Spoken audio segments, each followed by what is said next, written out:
I don't know why, but it makes the race hilarious. Also, Tarazi made me drive a pencil for this track.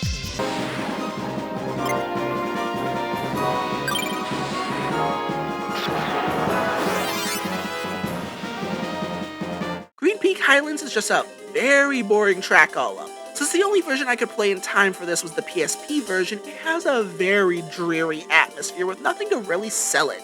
But what makes it so boring is kinda the opposite of the Extreme Oval. The Highlands are very curvy and twisty, to the point that there's really only one stretch to gain any sort of speed. A lot of the twists end up right into another, meaning you'll be drifting for a lot of the level, and when you're not doing that, you're going uphill for a vast majority of the track. This is one of those times that the reverse track is actually improvement because most of it is going downhill, meaning you actually get some speed. But too little, too late, Green Peak. You don't do anything majorly offensive, but I still sigh seeing you pop up in the tour log.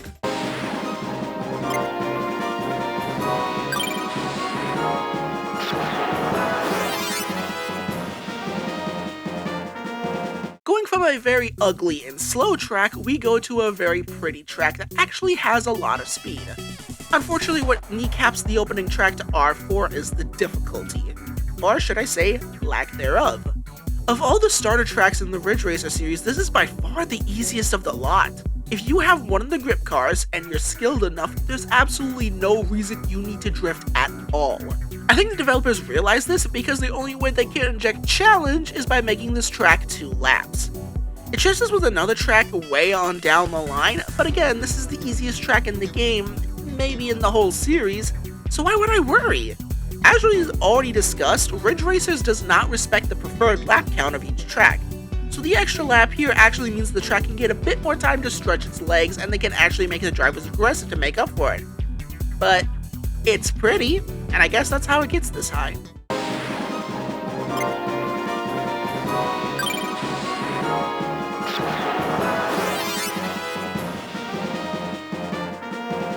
From the easiest track in the franchise to probably one of the most goddamn hardest in the continuous pain in my ballsack, Revolution's Expert track is an extension of a track we'll see much later in the list. So yeah, if you didn't know, a vast majority of the tracks in the franchise build off a previous one, so you'll play a good chunk of one track before ending up at the new portion. If it sounds repetitive, rarely is it an issue, and it's actually a pretty fun, stylish choice the franchise hopefully kept up. The main problem with this track is all the new stuff. It starts off with a few blind turns leading into a big turn that you can take pretty easily, and then it suddenly sharpens out of nowhere. Ridge Racer does this on occasion, but it's pretty bad here. Next up is the chicane that I don't care how I attack it, I cannot consistently nail it on any version that isn't the PSP. Finally, there's an extremely tiny drift turn that leads into a soft curve that allows you to get right back to the good track with one last snake in the grass. See, right before the last turn, there's a jump, and if you're not turning enough, they'll smack right into the wall. The PSP makes this track much wider, and it's still painful. And the reverse version has the tricky parts right at the beginning. That's just evil. But hey, that's all the tracks I have to squint to like. Now it's time we tackle the B tiers and get into the... Hey yeah, those are pretty good tracks.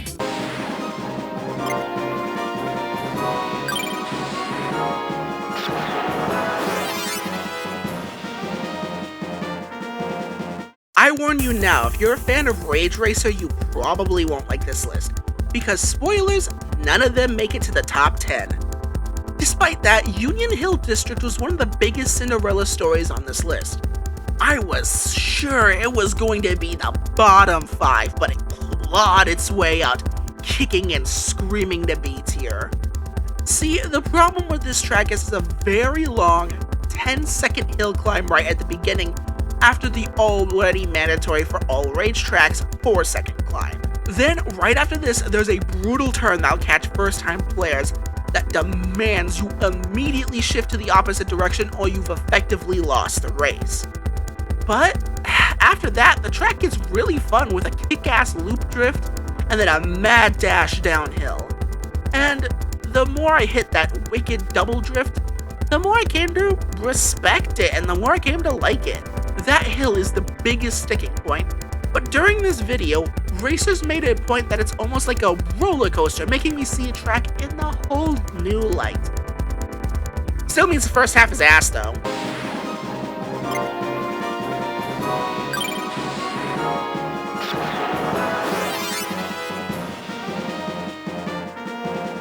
Ah, here it is, the Alpha and the Omega, the first ever Ridge Racer track. One of the first 3D tracks in gaming, a track that deserves to be respected and revered. It's aight. It's a rather short track that has enough turns and speed to keep exciting, with a few spots that absolutely mandate that you've learned the drifting mechanic. But other than that, it's fairly basic all up, which for a first track ever, it's still amazing. But not only is its direct superior and successor better, but the vast majority of the franchise is better. And Seaside Route seems a bit quaint now. Which, to be honest, yeah, you'd hope that's the case. Also, this track has come back in way too many fucking games. It's in this one, both Racers, 5, Rave Racer, 64 and DS, 7, and 3D. Damn, guys, the track's iconic and all that, but it ain't that good.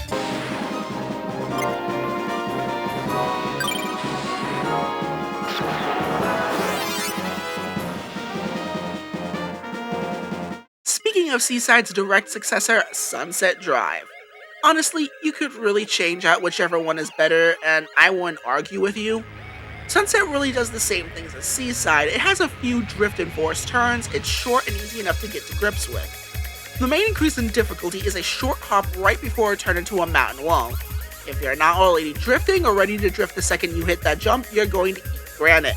And to be honest, this track's prettier than Seaside. It wouldn't be called Sunset Drive if it wasn't. That's all you really need.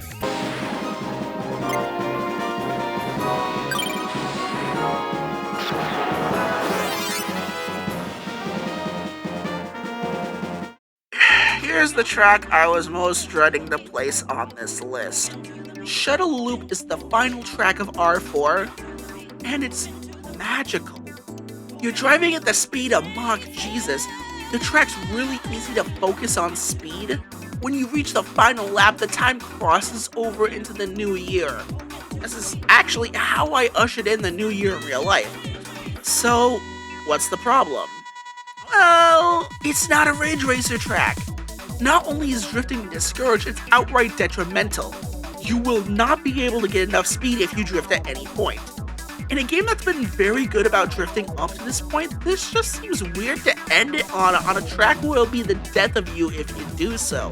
Hell, the first few times you play, I wouldn't be surprised if you expected the track to play like a normal R4 track, and I wouldn't be surprised if you got your first game over here. But hey, let's just be honest, this track is just the final form of Phantomile.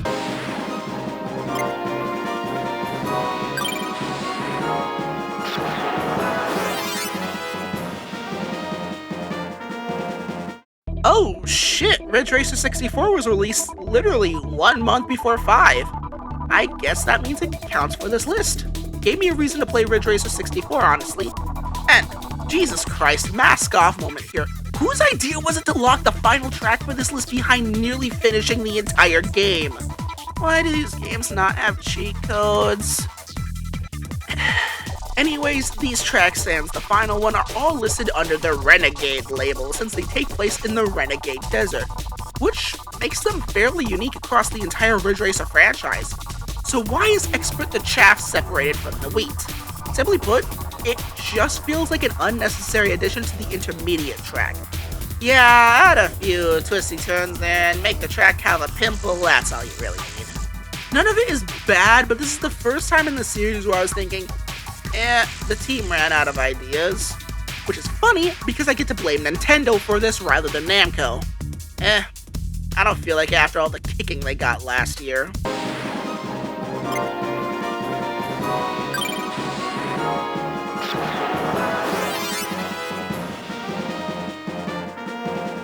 Alright, time for a starter track with some meat on its bones. Mythical Coast is the longest starter track for one and contains not one, not two, but up to 3 or 4 wicked turns depending on your speed class. It does a microcosm of the problem with Union Hill District, but it gets to the action much faster and then leads right into a brutal turn.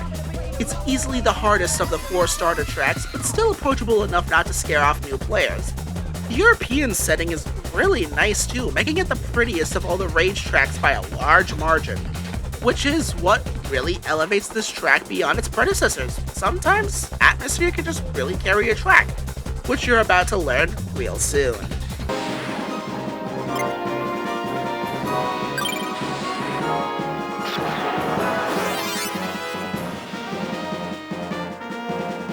Ocean Bay is the upgraded version of Hurricane Skyway, and if it wasn't for the later versions of these tracks trying to keep the initials of the R4 version, I'd say the track is much more appropriate of the name.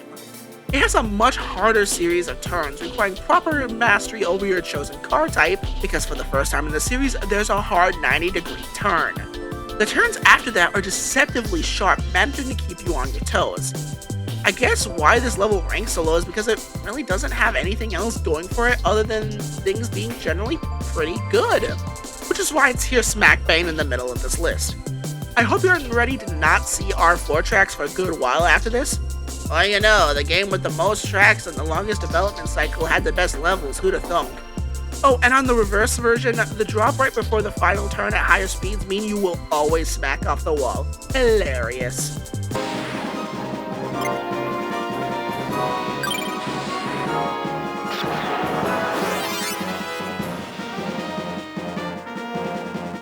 Ridge City Highway can only be so good because of just one small issue.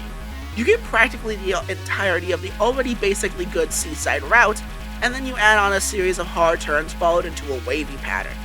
Now, this is actually where the original is carrying this track, because the entrance to this area is so tight, and you do not have a ton of breathing, forcing you to learn how this area wants to be attacked if you want any chance of beating this game. That only takes 10 minutes to beat.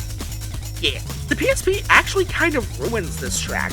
A lot of the roads were made far wider, which removes a ton of the challenge. Some of the roads here are so wide that you can just grip turn, which just feels wrong. I mean, this is Ridge Racer Expert, yet took out the expert part, which just leaves it as Ridge Racer. Which is honestly why this track is so high up. It's Ridge Racer distilled to its pure elements. But now we're off to the tracks that add a little bit more, the A tiers. We still got a lot of time to go, so hang in there.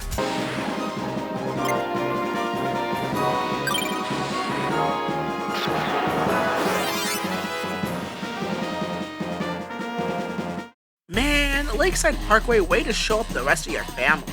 It's kind of a very good reason Ridge Racer shows you the Lakeside rather than the Union Hill first, despite this technically being an expert level track.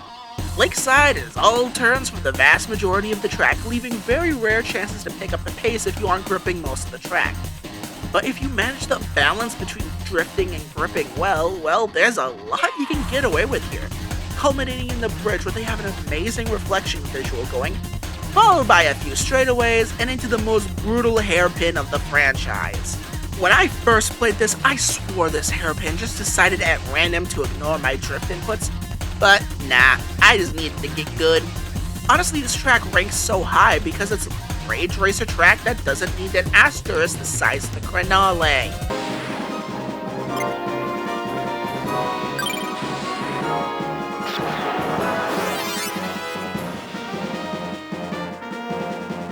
Renegade Novus gets this high on the list for doing two things really well, actually. First, it stands out from the rest of the series by being more or less a figure-8 circuit. Mario Kart DS, eat your heart out. And secondly, the aforementioned desert setting. It's a genuine surprise seeing this for the first time. Like, we've been in the cities, in the mountains, and then here comes Nintendo throwing us into a desert level. How very Nintendo. The return trip isn't too easy either, as it's not a gentle curve, making it so that no part of the track is boring. Honestly, the only reason this score is much lower than the rest of its ilk is because of the chicane in the middle, which I feel in a vehicle without much grip, there's no way to go through except cheesing the drifting system. But it works, so it's only a minor bump that stopped it on the road to the top.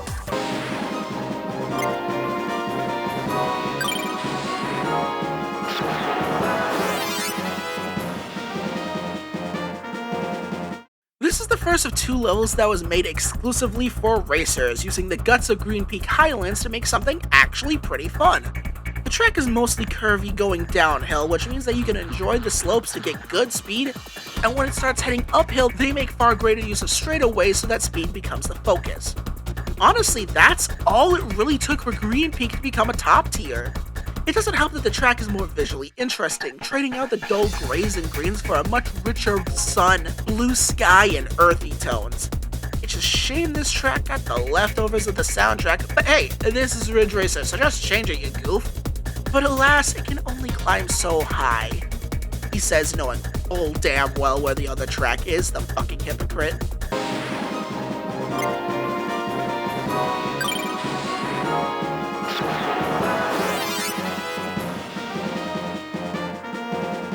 Midtown Express is a track of 2 masterfully crafted hacks. On the east and west poles, it's nothing but straightaways as far as the eye can see, allowing for some extreme speed gating and dust-ups between cars. On the north and south poles, nothing but endless drifts as far as the eye can see. And one teeny tiny straightaway, but who cares? Especially on the PSP, this makes it so you build a metric buttload of nitro to use on the straightaways, meaning the fights here on good AI with human players are ridiculous. In the end, it's pretty basic, but what it does, it polishes to a mere sheen. On the reverse version, you can even nitro up the hill to enter the Ridge State Space Program. Maybe you can find Rico's sister up here. And if nothing else I say convinces you, this track always starts with a shot of Rico's ass. Brave Racers in this game's costumes are the best on her, I don't care what you say.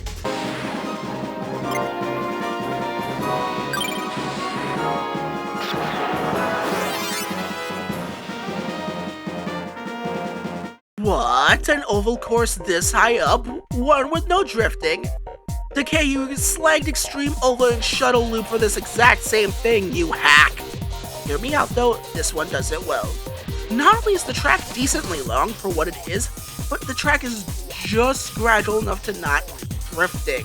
While still being technical enough, you need to be at full alert. Not to mention the absolute manic pace of Ridge Racer 64 up to this point. You are hanging on for dear life like you're a pepino spaghetti strapped to a rocket. Everything is whipping by as a blur. It's brutal as all fuck, but that's completely down to the stupidly aggressive AI, not the track itself. By the time this track is done, I'm nervous, I'm twitchy, I feel sticky, and I'm in desperate need of a cigarette. I don't smoke. That's how good this track rocks you.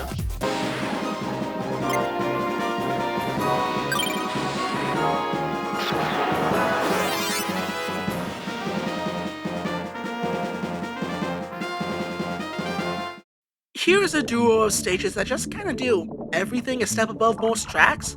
Frankly, set at a wonderful nighttime setting, these tracks are technical without being overpowering at any point. Wonderfully curvy in all the right ways, with Edgestone focusing more on grip driving and Bright Night focusing more on drifts. Each of these tracks have amazing trackside scenery, planes taking off, a casino on opening night, where it looks like a festival. For its focus on allowing you to take some turns, Edgestone just barely edges teehee Bright Night out ahead. It's also ironically because of that I find Edgestone is actually the tougher track, which is funny because it's first and because Bright Night stole from Revolution's textbook and has a massive jump into a drift again. But in reality, you can put these courses in either order and I wouldn't argue. I love these tracks to death, but not as much as I love these next tracks, the S tiers, the tracks I wish were ported to so many more racing games somehow. Well, heaven or hell, let's rock.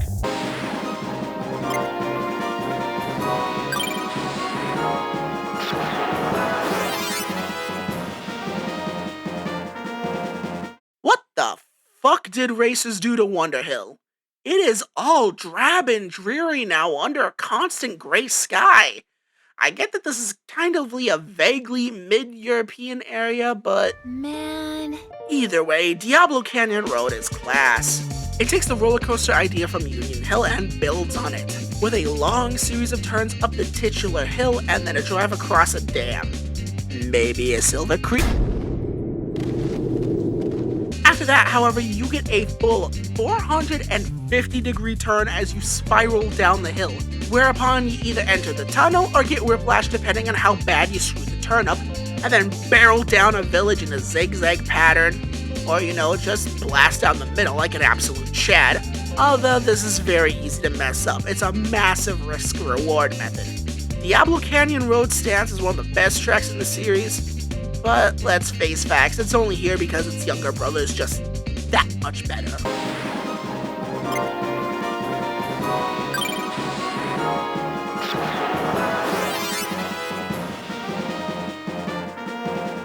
Impressive, Ridge Racer 64, you fought all the way to the top 5. Okay, so let's break it down. The first half of this track is the exact same as the Novus track, but set at night, which, if the top half of this video is anything, is automatic brownie points.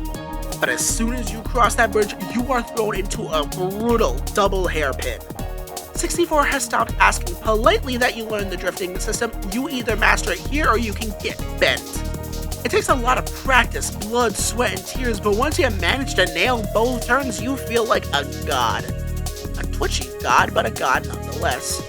The track is also pretty demanding, surprisingly. It seems like a gentle curve back to the finish, but there's enough subtle twists devilishly placed in there to make it so that you're likely to clip the sides and waste valuable time. And remember, this is all in Ridge Racer 64, so the sense of speed you have here is that of Hermes on speed. Take a great track and add a masterful second half. The math is mathin', and this placement on the list ain't no lie.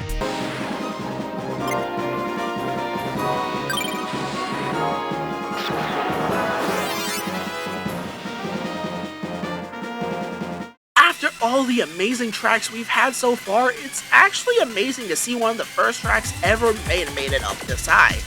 But hey, I can't lie, it does its job extremely well. It only takes about 10% of its track from Sunset Drive and then goes into a series of extreme turns for pretty much the rest of the track. A brutal hairpin into a long downward drift that curves back up into a long spiral means you can reach speeds so insane you could probably crush the Chronale under your boots. Right after that is a tricky section with 2 rough turns, a wavy tunnel section, and then one hard right before you're home free. If you can master this, your speed coming out of the section can be described as nothing less than breathtaking. The trick is, none of this is ridiculously hard to pull off, unlike EX Revolution World. It bullies you just enough to make you feel like you came out of the other end as one of the best drivers in the universe.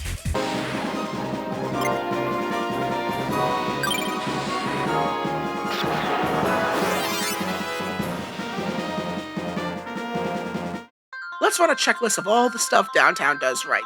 A ton of curves that aren't stupidly brutal? Yep. City setting? Yep. Nighttime? Check. Straightaways to gather speed? Check-a-mundo. A massive jump? We've gone beyond instant classic. Yeah, I fell in love with this track at first sight. This track doesn't have anything too tricky that would throw off a seasoned driver, but the city is just dripping in atmosphere. Anyone can get the hang of it, making for some insanely fun fights in the tunnels or on the straightaways. And in the reverse track, once again, the Ridge State Space Program is in full force. I didn't do it here, but you can hit the virtual ceiling, you go so fast. Yeah, it's safe to say that Downtown Rave City is my favorite level of the franchise. Even Ridge Racer 3 started with it, ain't no ball. However, I need to be impartial. Now, for all of Rave City's accomplishments, it is not truly of the first generation. I want Downtown to kneel down, head held high, smile on its face, as it realizes that that was the only thing stopping it from total domination. With that, we have one track left. Let's take care of this winner.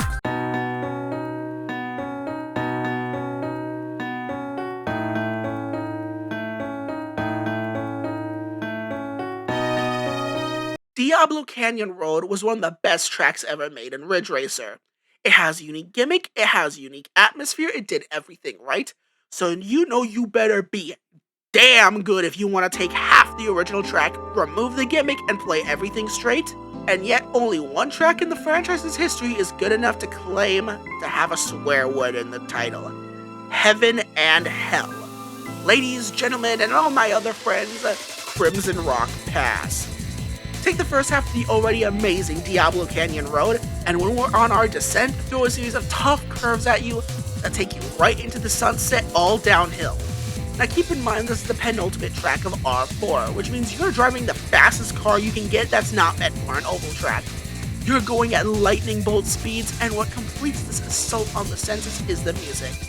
There's the ride if you play as two of the teams, which is really good, but let's face facts. The song of this track is binded to Move Me is in contention for one of the best songs in the franchise. It's fast, it's difficult, it's simple but awesome, it's everything Ridge Racer should be. It's the perfect balance of fun and challenge. It's heaven and hell. It's Crimson Rock Pass. Well, that's all the PS1 gen titles. Maybe I'll get around to doing the back half of the franchise sometime in the future, but I don't have 5, and I don't have the software or the hardware to record 6 and 7 at the moment. Plus, I fear how to figure out our racing evolution and Unbound things for this list. Oh well, that's a problem for me to figure out in the future. Let me know how I did on this ranking video down in the comments. Did you agree? Did you disagree? Do you want to send a pipe bomb to my house? Let me know in the comments. My name has been Unborn Decay, and I will see you on the other side.